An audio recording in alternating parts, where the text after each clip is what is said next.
दोस्तों नमस्कार। चंद्रगुप्त मौर्य जो भारत का बहुत बड़ा सम्राट और संभवतः प्रथम ऐसा सम्राट जिसने भारत के अतिरिक्त दुनिया के अन्य देशों पर भी बहुत सारे क्षेत्र पर अधिकार कर लिया था और शासन किया। चंद्रगुप्त क्षत्रियों के मौर्य अथवा मौर्य वंश में उत्पन्न हुआ था। मौर्यों का स्वतंत्र गणराज्य कोलीय और मल्ल गणतंत्रों के बीच स्थित था। बौद्ध ग्रंथों महावंश और दिव्यावादान बोधिवंश में मौर्यों को क्षत्रिय माना गया है।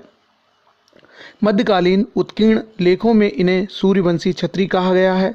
चंद्रगुप्त के पिता नंदों की सेना में अधिकारी थे। उसकी प्रतिभा से डरकर नंदों ने उसे मरवा दिया। चंद्रगुप्त भी नंद सेना में कार्य करता हुआ सेना अध्यक्ष के पद तक पहुंचा। चंद्रगुप्त की बढ़ती ताकत से नंद उससे डरने लगे और उसके विरुद्ध षड्यंत्र करने लगे। चंद्रगुप्त ने अपना पद त्याग दिया एवं गुप्त रूप से रहते हुए नंदों के विनाश के लिए साधन एकत्रित करने लगा। विदित हो कि नंद शासक चंद्रगुप्त मौर्य के राज्य से पहले मगध के शासक हुआ करते थे।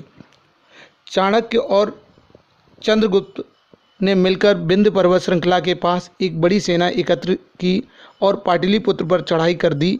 नंदों की सशक्त सेना से उन्हें पराजित होना पड़ा। शीघ्र ही उन्हें उस भूल का अनुभव हुआ जो सीधे शक्ति केंद्र पर आक्रमण करके उन्होंने की थी। साम्राज्य की शक्ति केंद्र के पास प्रबल होती है, वहाँ उसका सामना करना और उसे हराना बहुत ही दुष्कर कार्य होता है। इसके विपरीत साम्राज्य की सीमा उसके बाहर के प्रदेशों में साम्राज्य के प्रति असंतोष होता है और राज्य की शक्ति वहाँ दुर्बल होती है।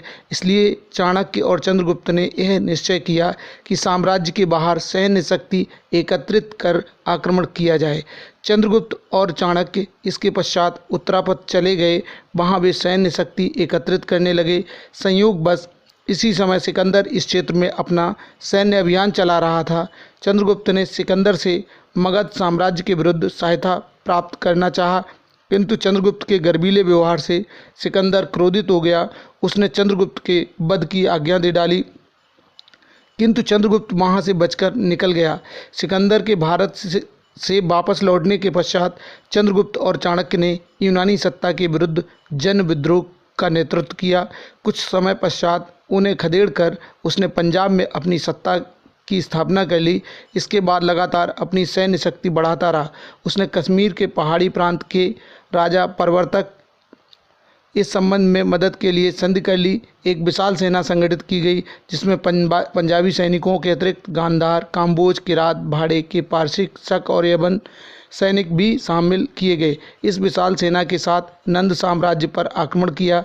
इस युद्ध में घनानंद अपने वंशजों के साथ मारा गया। चाणक्य ने चंद्रगुप्त को मगध के सिंहासन पर बैठा दिया।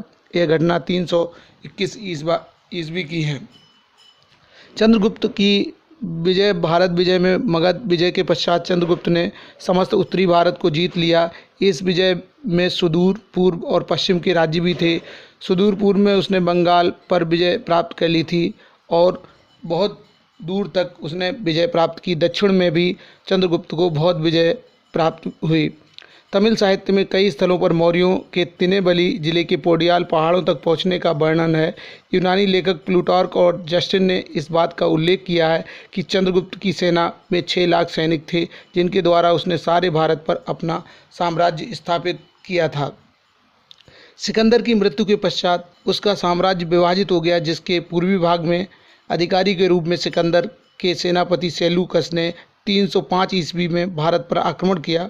वह सिकंदर के विजित क्षेत्रों को पुनः वापस लेना चाहता था, किंतु इसी समय की स्थिति सिकंदर के आक्रमण के समय भिन्न थी। उत्तरायण चंद्रगुप्त जैसे योग्य शासक और सेना नायक के साम्राज्य का हिस्सा था। चंद्रगुप्त की विशाल सेना ने सेल्यूकस की सेना को सिंधु नदी पर रोक दिया। चंद्रगुप्त की सेना में रथ और हाथी थे, जो पोरस की सेना के लिए हार का कारण बने थे, किंतु इस सेना में निरंतर युद्ध और साम्राज्य विस्तार के कारण अच्छे अनुभवी सैनिक थे। साथ ही इस समय शशिगुप्त और आम्बिक जैसे देशद्रोही विदेशियों का साथ देने वाले नहीं थे। सेल्यूकस ने जल्दी ही हार मानी और संधि कर ली। संधि के अनुसार सेल्यूकस ने काबुल, कंधार, हेरात और बलूचिस्तान चंद्रगुप्त को प्रदान कर दिए। सेल्यूकस ने अपनी पुत्री हेलेना का विवाह भी चंद्रगुप्त से कर दिया। चंद्रगुप्त ने 500 हाथी सेल्यूकस को उपहार स्वरूप दिए। यूनान से एक राजदूत जिसका नाम मेगास्थनीज था पाटलिपुत्र आया। इस युद्ध के परिणाम स्वरूप साम्राज्य की सीमा हिंदुकुश पर्वत तक पहुंच गई और वह सीमा थी जिसको पाने में अनेक प्रयत्नों के बाद भी अंग्रेज एवं मुगल भी बाद में ना पहुंचे। चंद्रगुप्त ने लगभग 24 वर्ष शासन किया। जैन ग्रंथों और मैसूर में मिले शिलालेखों के आधार पर यह कहा गया कि चंद्रगुप्त अपने जीवन के अंतिम समय में जैन हो गया था। उत्तर भारत में भीषण और लंबे समय तक चलने वाले अकाल के समय वह जैन यति भद्रबाहु के साथ श्रवणबेल चला गया था। यहीं उसने अनशन करके अपने शरीर का त्याग कर दिया और ये सन 297 ईसा पूर्व थी। तो दोस्तों ये थी चंद्रगुप्त के बारे में, जो भारत का महान सम्राट था। अगर ये जानकारी अच्छी लगे तो कृपया शेयर करें।